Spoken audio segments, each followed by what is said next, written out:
اعوذ باللہ من الشیطان الرجیم بسم اللہ الرحمن الرحیم.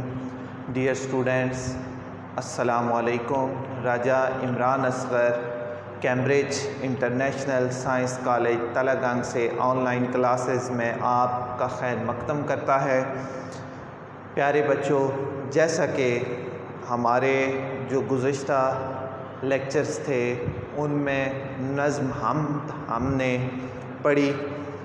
نظم حمد پڑھنے کے بعد اسی کے ساتھ ہم نے نظم نعت کو شروع کیا تھا. نعت کے حوالے سے آپ سے سیر اثر بحث ہوئی، جس میں نے آپ کو شاعر جو شامل نصاب نظم نعت ہے اس کے جو شاعر امیر منائی ہیں ان کے بارے میں آپ کو بتایا گیا. مجھے امید ہے کہ آپ نے وہ اپنے پاس لکھ لیا ہوگا، آپ یاد کر رہے ہوں گے، اور عید کی جو چھٹیاں آپ کو تھیں اس میں آپ نے اپنے کالج کا کلاس کا کام بھی آپ نے کیا ہوگا. آج وہی جہاں پہ ہم نے اختتام کیا تھا نظم نعت کا، وہیں سے ہم اس کا آغاز کریں گے. تو ہم نے گزشتہ کلاسز میں نعت کے حوالے سے جو 3 ایکٹیویٹیز ہیں، یعنی 3 جو سرگرمیاں ہیں وہ کی تھیں. پہلی سرگرمی میں نے آپ کو نظم کے بارے میں بتایا، نعت کیا ہے.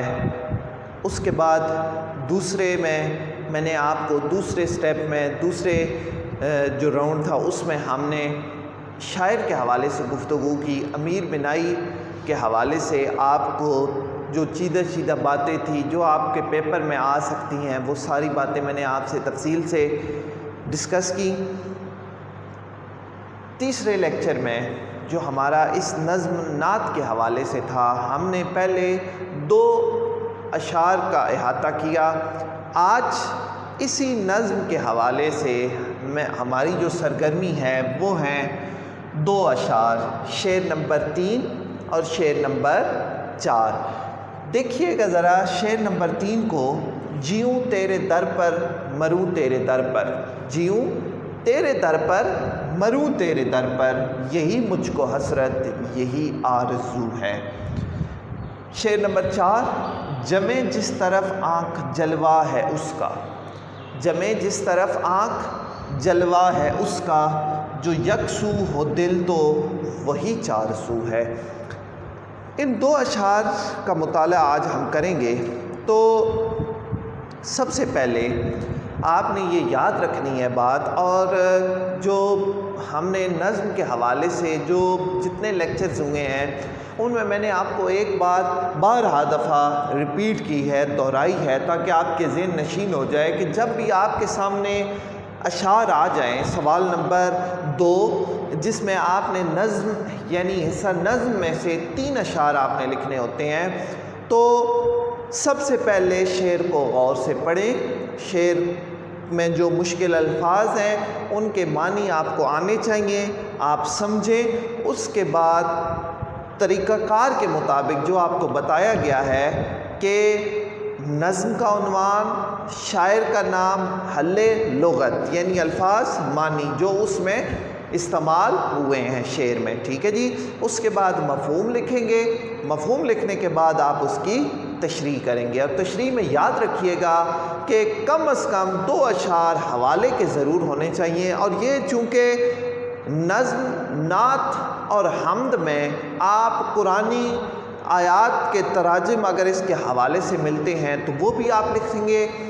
اگر آپ کو حدیث میں سے کوئی چیز اس کے حوالے سے ملتی ہے، آپ کو یاد آتی ہے، تو آپ اس میں لکھ سکتے ہیں کہ حدیث مبارکہ کا مفہوم ہے. تو چلتے ہیں شعر نمبر 3 کی طرف. جیوں تیرے در پر مروں تیرے در پر، یہی مجھ کو حسرت یہی آرزو ہے.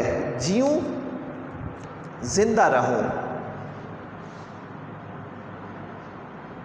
جیوں اس کا معنی ہوگا زندہ رہوں.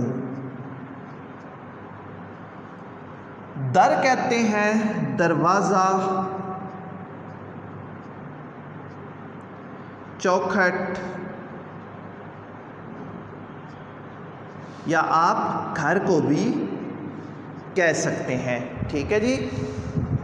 اچھا، اس کے بعد حسرت، دوسرا لفظ اس میں استعمال ہوا حسرت۔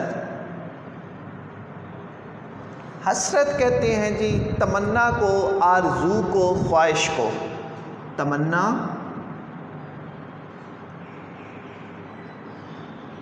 آرزو یا خواہش۔ اس کے بعد ہے جی یہی لفظ آگے پھر جس طرح یہاں پہ میں نے آپ کو حسرت کا مطلب بتایا، تمنا، آرزو یا خواہش، ٹھیک ہے، اسی لفظ کو آگے استعمال کرتے ہوئے وہ کہتے ہیں آرزو۔ آرزو یعنی حسرت، وہی مطلب اس کا، حسرت، تمنا یا خواہش۔ یہ بات یاد رکھیے گا کہ اردو ہمیشہ وہی بندہ اچھے نمبر لے سکتا ہے جو بات کو کم از کم 3 انداز سے مختلف الفاظ کا استعمال کرتے ہوئے کر سکے۔ تو اس کی بہترین مثال یہاں پہ شاعر کے حوالے سے میں نے آپ کو دی کہ ایک لفظ حسرت استعمال کیا اور ساتھ ہی آگے اس کا مطلب آرزو بھی لکھ دیا، ٹھیک ہے جی۔ اچھا، اب آپ نے لغت بھی لکھ لی، آپ کو ان کے معنی کی بھی سمجھ آ گئی، اب آپ لکھیں گے اس کا مفہوم۔ تو مفہوم میں ہم کیا لکھیں گے جی کہ یہ میری حسرت اور آرزو ہے، یہ میری حسرت اور آرزو ہے کہ میری زندگی مدینہ میں بسر ہو۔ جیسا کہ آپ کو معلوم ہے کہ نظم نعت ہے اور شاعر حضور صلی اللہ علیہ وآلہ وسلم کی بارگاہ میں ہدیہ عقیدت پیش کر رہے ہیں، تو یہاں پہ جیوں تیرے در پر مروں تیرے در پر، کہ میری یہ حسرت ہے، میری آرزو ہے، میری خواہش ہے، میری تمنا ہے کہ میری زندگی مدینہ منورہ میں، مدینہ پاک میں بسر ہو، اور موت آئے تو وہ بھی در حبیب صلی اللہ علیہ وآلہ وسلم پر آئے۔ تشریح میں آپ لکھیں گے یہ شعر نظم حمد نہیں، یہ نظم نعت سے لیا گیا ہے، ٹھیک ہے جی۔ یہ شعر نظم نعت سے لیا گیا ہے جس کے شاعر امیر منائی بارگاہ خیر الانام میں ہدیہ عقیدت پیش کرتے ہوئے جو امت محمدیہ صلی اللہ علیہ وآلہ وسلم ہے، آپ صلی اللہ علیہ وآلہ وسلم کے جو ہم امتی ہیں، ہم سارے، ان کے دل کی ایک آرزو کو، ایک کیفیت کو بیان کرتے ہیں کہ ہر انسان کی جو آقا علیہ الصلاۃ والسلام کی محبت ہمارے قلب و الہام کو منور کر رہی ہے، ہمارے رگ و پے میں آپ صلی اللہ علیہ وآلہ وسلم کی محبت، آپ علیہ الصلاۃ والسلام کی مودت شامل ہے، اور ہمارا بحیثیت امت محمدیہ صلی اللہ علیہ وآلہ وسلم ہماری یہ تمنا ہوتی ہے، ہماری یہ خواہش ہوتی ہے، اور اس محبت، اس مودت کا یہ تقاضا ہوتا ہے کہ آپ صلی اللہ علیہ وآلہ وسلم کے در کی حاضری نصیب ہو جائے، آپ صلی اللہ علیہ وآلہ وسلم کی چوکھٹ پہ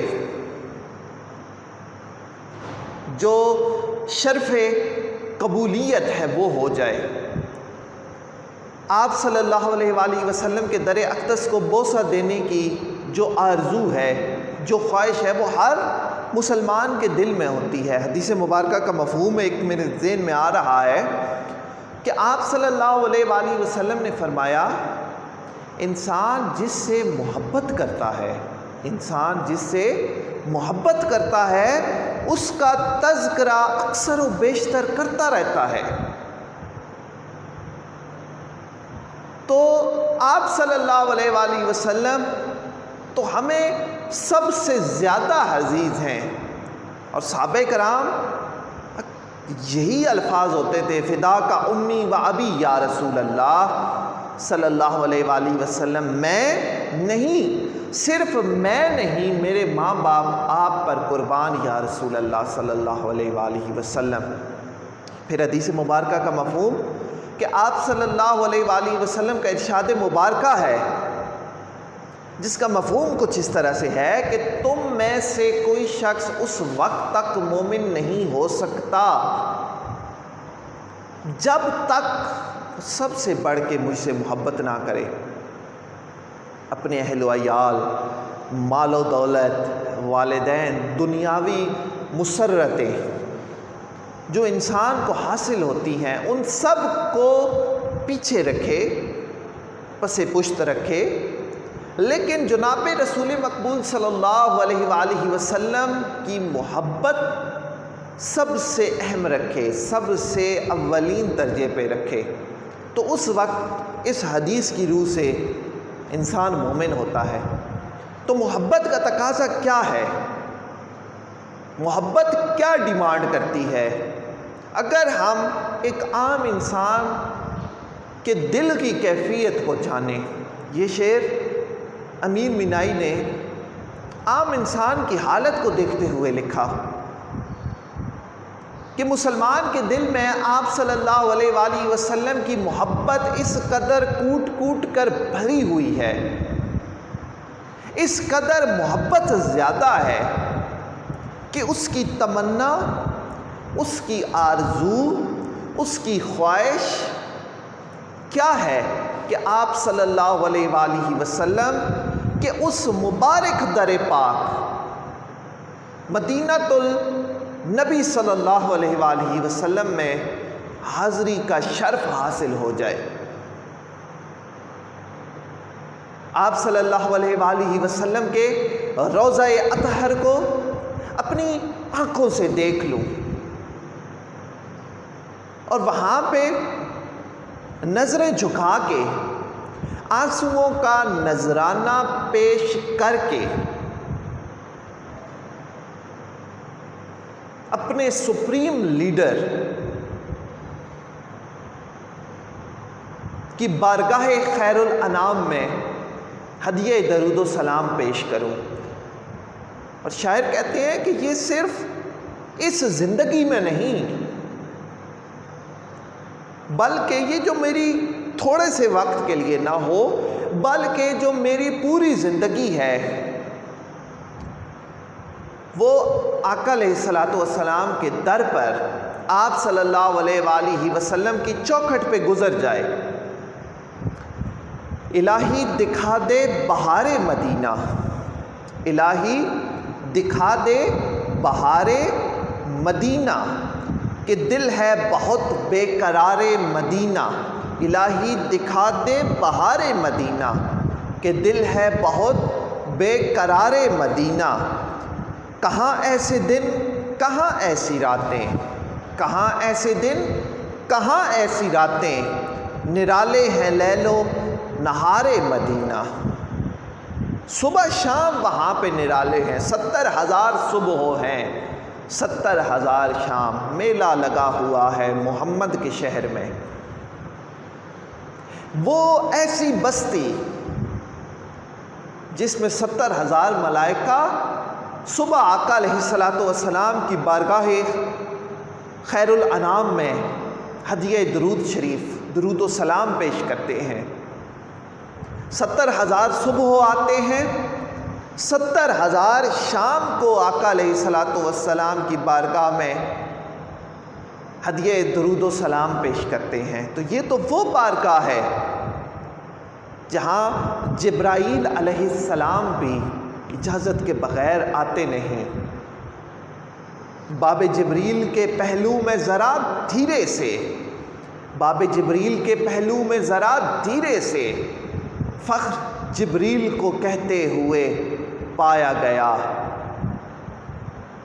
درے یار پہ ہونٹوں سے دستک دینا، ذرا سی آواز اونچی ہوئی، عمر بھر کا سرمایا گیا۔ یہ تو وہ بارگاہ خیر الانام ہے کہ رب کائنات قرآن پاک میں کیا ارشاد فرماتے ہیں، ان اللہ و ملائکتہ یصلون علی النبی یا ایھا الذین آمنوا صلوا علیہ وسلموا تسلیما۔ اللہ اور اس کے فرشتے آپ صلی اللہ علیہ وآلہ وسلم پر درود بھیجتے ہیں۔ پھر آگے جو مومن ہیں ان کے لیے اللہ نے ارشاد فرما دیا، اے ایمان والو تم بھی آپ صلی اللہ علیہ وآلہ وسلم پر درود و سلام بھیجا کرو، درود و سلام کے نذرانے بھیجا کرو۔ تو شاعر کو یہ ساری باتیں معلوم،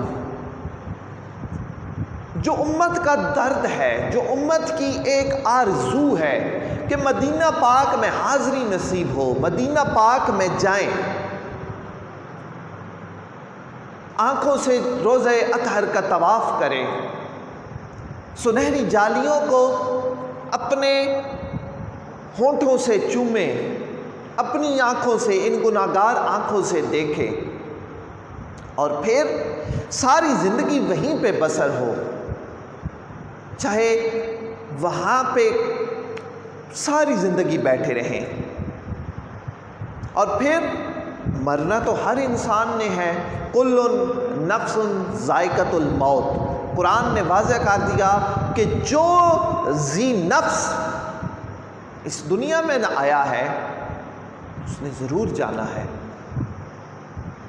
تو موت برحق ہے، موت جب آنی ہے تو انسان جہاں پہ بھی ہوگا موت اس کو اپنی لپیٹ میں لے لے گی۔ تو شاعر کہتے ہیں کہ جب موت آنی ہے تو میری آرزو، میری وش یہ ہے کہ میں آپ صلی اللہ علیہ وآلہ وسلم کے در اقدس پہ حاضر ہوں اور وہاں پہ مجھے موت آئے۔ اگر کوئی تمنا میرے دل میں، اگر کوئی تمنا ہے میرے دل میں تو یہ آقا، اگر کوئی تمنا ہے میرے دل میں تو یہ آقا، دم آخر جبی میری ہو سنگ آستاں تیرا، میرا سر ہو یا رسول اللہ صلی اللہ علیہ وآلہ وسلم آپ کا در اقدس ہو، اور پھر موت آئے، پھر میری روح پرواز کرے۔ تو پھر ایسی موت کا مزہ بھی ہے، ایسی موت کا لطف بھی ہے۔ تو مدینہ منورہ میں رہنے اور مرنے والے لوگوں کے لیے نبی رحمت صلی اللہ علیہ وآلہ وسلم نے خود یہ خوشخبری دی ہے۔ آپ صلی اللہ علیہ وآلہ وسلم کا ارشاد مبارکہ ہے، جس شخص نے مدینہ کو وطن بنایا اور وہاں ادب سے رہائش کی، ادب محبت کا پہلا تقاضا ہے۔ ادب کیا ہے؟ محبت کا پہلا تقاضا۔ ادب سے رہائش کی یا اس کی وفات مدینہ میں ہوئی تو کل بروز قیامت میں اس کا شفیع ہوں گا، یعنی میں اس کی شفاعت کروں گا۔ وما ارسلناک الا رحمۃ للعالمین، ہم نے آپ کو تمام جہانوں کے لیے رحمت بنا کر بھیجا۔ تو یہاں سے رحمت محمدیہ صلی اللہ علیہ وآلہ وسلم ظاہر ہوتی ہے۔ آپ صلی اللہ علیہ وآلہ وسلم کی رحمت کی، محبت کی ایک جھلک ہمیں نظر آتی ہے۔ آرزو ہے کہ رہے دھیان تیرا تا دم مرگ، آرزو ہے کہ رہے دھیان تیرا تا دم مرگ، شکل تیری نظر آئے مجھے جب آئے اجل، کہ جب موت آئے یا رسول اللہ صلی اللہ علیہ وآلہ وسلم آپ کا در اقدس ہو، آپ کی زیارت ہو، تو پھر اس موت کا، اس اپنی جان آفرین کے سپرد کرنے کا جو لطف ہے، جو مزہ ہے، وہ دوبالا ہو جائے۔ موت پر میری شہیدوں کو بھی رشک آئے گا، موت پر میری شہیدوں کو بھی رشک آئے گا، اپنے قدموں سے لپٹ کر مجھے مر جانے دے، اپنے قدموں سے لپٹ کر مجھے مر جانے دے، اپنی رحمت کے سمندر میں اتر جانے دے۔ یہ تھا شعر نمبر 3۔ اب چلتے ہیں شعر نمبر 4 کی جانب۔ شعر نمبر 4 ہے: جمے جس طرف آنکھ جلوہ ہے اس کا، جمے جس طرف آنکھ جلوہ ہے اس کا، جو یکسو ہو دل تو وہی چار سو ہے، جو یکسو ہو دل تو وہی چار سو ہے۔ جمے اس کا مطلب ہوتا ہے ٹھہرے، جمے ٹھہرے۔ آپ کوئی چیز دیکھتے ہیں، اگر آپ کو کوئی چیز پسند آتی ہے تو آپ کی آنکھ اس طرف جم جاتی ہے، اسی طرف رک جاتی ہے۔ یہاں پہ یہی بیان ہوا، جمے ٹھہرے۔ اس کے بعد ہے جی جلوہ تجلی نظارہ، جلوہ تجلی نظارہ۔ اس کے بعد جی یکسو ایک طرف ایک جانب، یکسو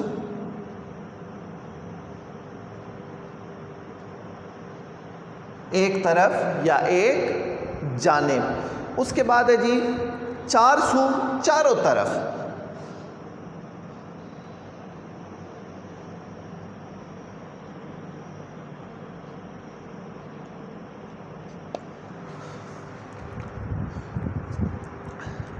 وہی طریقہ کار آپ نے جب اس شعر کی تشریح لکھنی ہے، آپ کمرے امتحان میں بیٹھے ہیں تو آپ کیا کریں گے؟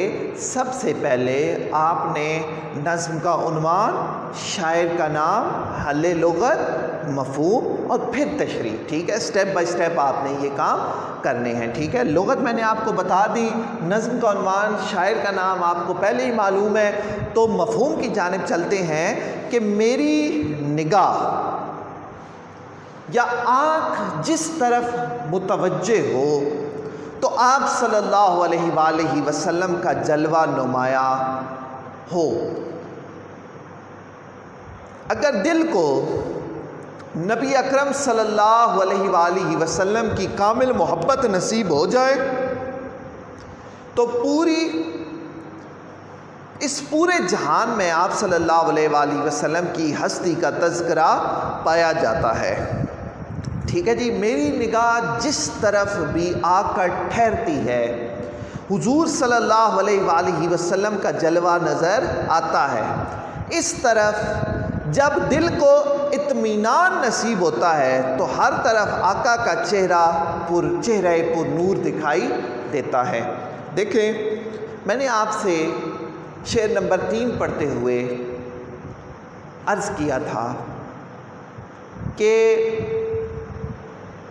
محبت کا تقاضا یہ ہے کہ انسان جس سے محبت کرتا ہے اس کی گفتگو کرتا ہے، اس کا ذکر کرتا ہے، اسی کے بارے میں سوچتا رہتا ہے۔ یہ فطرت انسانی ہے، یہ چیز انسان کی سرشت میں شامل ہے۔ تو محبت رسول صلی اللہ علیہ وآلہ وسلم جو ہمارے ایمان کی جان ہے، جو ہمارا ایمان ہے، جس کے بغیر ایمان مکمل ہو ہی نہیں سکتا۔ عشق رسول صلی اللہ علیہ وآلہ وسلم، اقبال نے کہا تھا نا کہ کی محمد سے وفا تو نے تو ہم تیرے ہیں، کی محمد سے وفا تو نے تو ہم تیرے ہیں، یہ جہاں چیز ہے کیا لوح و قلم تیرے ہیں۔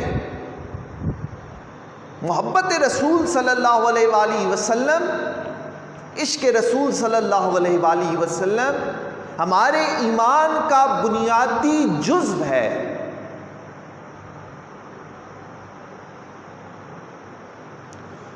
تقاضا کیا ہے کہ جس سے محبت کی جاتی ہے اس کا ذکر کیا جاتا ہے، گفتگو کی جاتی ہے، باتوں میں، محفل میں، تنہائی میں انہی کو سوچا جاتا ہے۔ تو آپ صلی اللہ علیہ وآلہ وسلم ہمارے لیے مرکز حیات ہیں۔ ہمارے لیے ہمارے ایک سر اکثر کہا کرتے تھے کہ ہمارا جو دل ہے نا وہ ایک کمپس کی مانند ہے، جس طرح آپ اسے زمین پہ رکھتے ہیں تو وہ نارتھ کے بارے میں بتا دیتا ہے، تو جو ہمارا دل ہے وہ بھی اسی کی مانند ہے کہ جس طرف ہو اس کا لنک، اس کا اشارہ، اس کا رجوع مدینہ پاک کی طرف ہو۔ یہ محبت رسول صلی اللہ علیہ وآلہ وسلم کا تقاضا ہے۔ تو یہ جو پہلا مصرع ہے، جمع جس طرف آنکھ جلوہ ہے اس کا، اللہ تبارک و تعالیٰ کا احسان عظیم کہ اس نے ہمیں دو آنکھیں عطا فرمائیں۔ ہم قدرت کے بنائے ہوئے نظاروں کو، قدرت کے بنائے ہوئی چیزوں کو اکثر مشاہدہ کرتے ہیں، دیکھتے ہیں، حظ اٹھاتے ہیں، لطف اندوز ہوتے ہیں۔ انسان خوبصورت چیز جب بھی دیکھتا ہے تو اس پہ غور کرتا ہے، اور شاعر کہتے ہیں کہ یہ جو آنکھیں مجھے نصیب ہوئی ہیں، یہ جو دنیا کے نظارے دیکھنے کے لیے اے رب کائنات تو نے مجھے آنکھیں نصیب کی ہیں۔ پھر دعائیہ انداز میں یہ بھی کہتے ہیں کہ اے میرے اللہ، ان آنکھوں میں جلوہ حبیب صلی اللہ علیہ وآلہ وسلم بسا دے، کیونکہ آپ صلی اللہ علیہ وآلہ وسلم تمام دنیا کی جو خوبصورتی ہے، آپ صلی اللہ علیہ وآلہ وسلم ان میں سب سے زیادہ خوبصورت ہیں۔ آپ صلی اللہ علیہ وآلہ وسلم کا چہرہ انور، چہرہ مبارک 14ویں کے چاند کی طرح چمکتا تھا۔ مائی حلیمہ رضی اللہ تعالیٰ عنہ فرماتی ہیں کہ حضور پنگھوڑے میں سو رہے تھے، 14ویں کی رات تھی، کبھی میں چاند کو تکتی، کبھی میں آمنہ کے لال کو تکتی، اتنا خوبصورت چہرہ، اتنا روشن چہرہ، یہ آپ صلی اللہ علیہ وآلہ وسلم کا کمال ہے۔ تو دوسرے مصرعے میں شاعر کہتے ہیں کہ دل احساسات کا مرکز ہے، دل میں احساس ہوتا ہے، دل میں تمنا ہوتی ہے، دل میں آرزو ہوتی ہے۔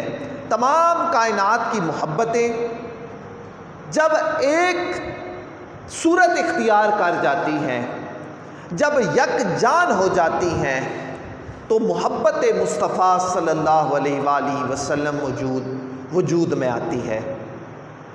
دنیا کی تمام محبتیں اکٹھی کی جائیں تو آپ صلی اللہ علیہ وآلہ وسلم کی وہ رحمت بری محبت بنتی ہے۔ وَمَا أَرْسَلْنَاكَ إِلَّا رَحْمَةً لِّلْعَالَمِينَ، ہم نے تمام جہانوں کے لیے آپ کو رحمت بنا کر بھیجا۔ جب نبی کریم صلی اللہ علیہ وآلہ وسلم کی محبت دل میں جگہ پا جاتی ہے تو اس کا رنگ عالم میں چار سو پھیل جاتا ہے، پھر انسان کے دل کی آنکھ کھل جاتی ہے، پھر دل کا کنیکشن، دل کا مرکز مدینہ کی دھرتی ہوتی ہے، پھر ہر کام میں سنت مصطفیٰ صلی اللہ علیہ وآلہ وسلم نظر آتی ہے۔ دل ان کے ذکر سے بھرتا نہیں، بقول شاعر، دل ان کے ذکر سے بھرتا نہیں، میرے نبی کے نام میں ایسی مٹھاس ہے، میرے نبی کے نام میں ایسی مٹھاس ہے صلی اللہ علیہ وآلہ وسلم۔ شاعر اصل میں یہ کہنا چاہتے ہیں کہ نگاہوں کا مرکز چہرہ مصطفیٰ صلی اللہ علیہ وآلہ وسلم، دلوں کی دھڑکن، دلوں کا قرار حب مصطفیٰ صلی اللہ علیہ وآلہ وسلم ہو تو پھر ہمارا ایمان کامل ہے، پھر ہمارا ایمان مکمل ہے۔ جب نگاہ دل ایک منزل کا انتخاب کر لیتی ہے تو پھر آگے کی منزلیں آسان ہوتی ہیں۔ آنکھ محبوب خدا صلی اللہ علیہ وآلہ وسلم کو دیکھنے کے لیے بیدار رہے اور قلب یعنی دل حب مصطفیٰ صلی اللہ علیہ وآلہ وسلم میں دھڑکتا رہے تو اللہ اپنے بندے سے خود پیار کرنا شروع کر دیتا ہے۔ بقول شاعر امین بابر صاحب لکھتے ہیں، وہی معتبر دنیا میں سب سے محبت جس کو ہے محبوب رب سے، کہ رب کے حبیب سے جس کو محبت ہے وہی سب سے اعلیٰ ہے، وہی سب سے معتبر ہے۔ میں نے آغاز میں آپ کو ایک شعر سنایا تھا، اختتام بھی اسی پہ کرتا ہوں، یہ ساری گفتگو سمٹ کر اس میں آ جاتی ہے کہ کی محمد سے وفا تو نے تو ہم تیرے ہیں، کی محمد سے وفا تو نے تو ہم تیرے ہیں، یہ جہاں چیز ہے کیا لوح و قلم تیرے ہیں، وما علینا الا البلاغ المبین۔